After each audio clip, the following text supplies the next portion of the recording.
It's interesting because it's like we're almost saying that, okay, you're the product of the 5 people you spend the most time with. So you unconsciously become like the people you spend the most time with. But if you make that conscious, then you can engineer your life so that you spend time around people that you want to be more like. Exactly. Right. So you can turn this unconscious process into a conscious endeavor, and then you can actually architect the trajectory of your life more effectively. Right.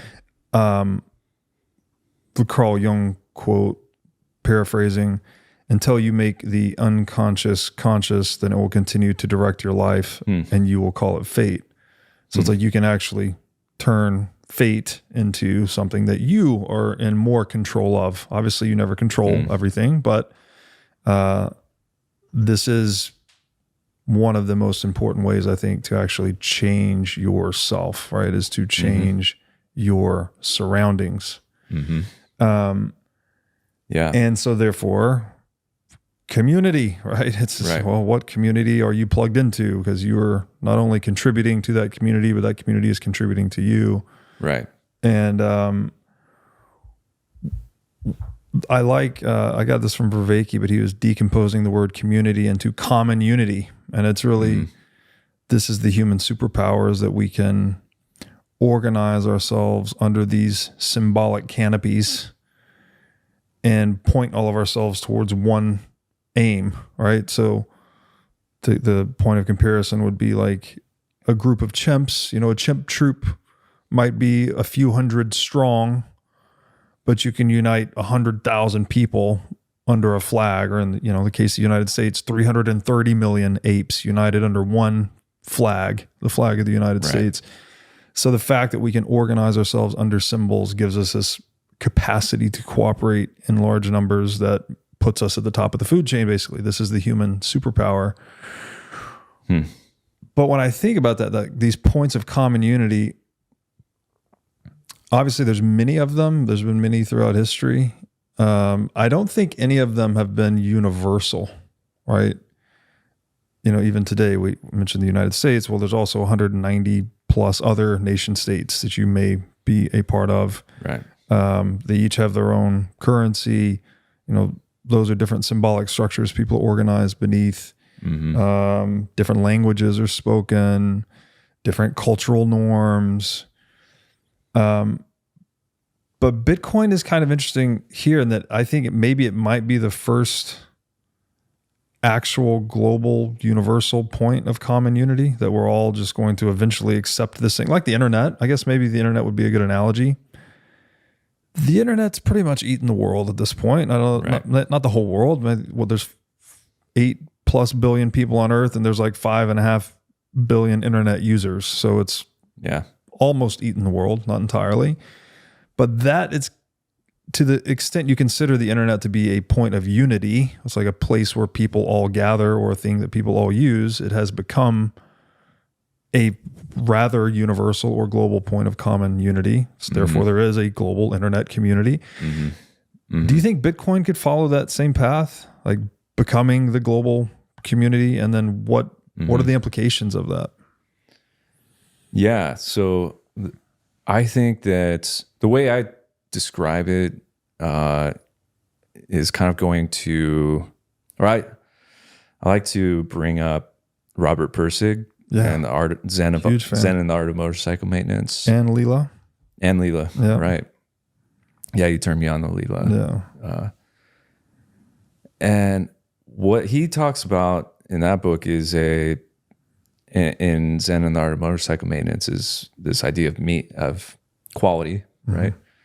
But it's also one of the things that he says is there's a growing interconnected network of information growing with the internet, and the globe is being connected on the information level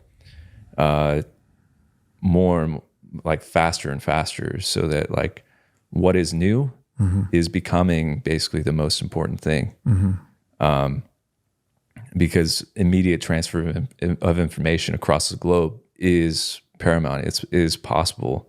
So most of us are focused on mostly like what is new, whereas Robert was asking, he's saying, I'm more interested in what is best. And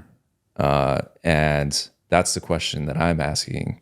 And that's kind of what he was getting at in that book, I think. And so he draws this parallel to a valley of tributaries where you have water, tributaries of water all throughout this entire valley that are all interconnected. But when you flood the valley with water, all of the tributaries, since they're very shallow, they overflow. And it all just becomes one big mess. And there's no way to distinguish one channel from the other. And it makes differentiation very difficult. And that's what we find, I think, in today's online world, where there's just so much information and it's all very shallow. It's all just being transferred so quickly and on these siloed social media channels, and some of it's censored, and it's so hard to know like what the hell is going on, what is real and what is true, and most of all, like what's best, like what should we be focused on. And so he's saying, I want to deepen the channels of human connectivity, and so that those tributaries are deep and able to withstand larger amounts of information flow.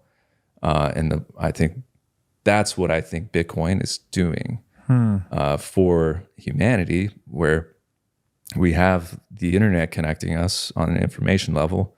And because Bitcoin is a value network on top of the internet, it's deepening those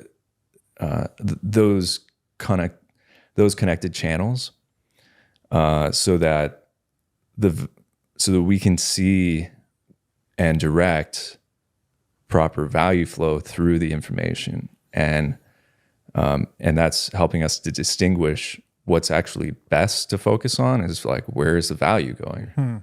Thanks for watching. If you enjoyed this episode, click here to find more just like it, and here to find our most recent episode.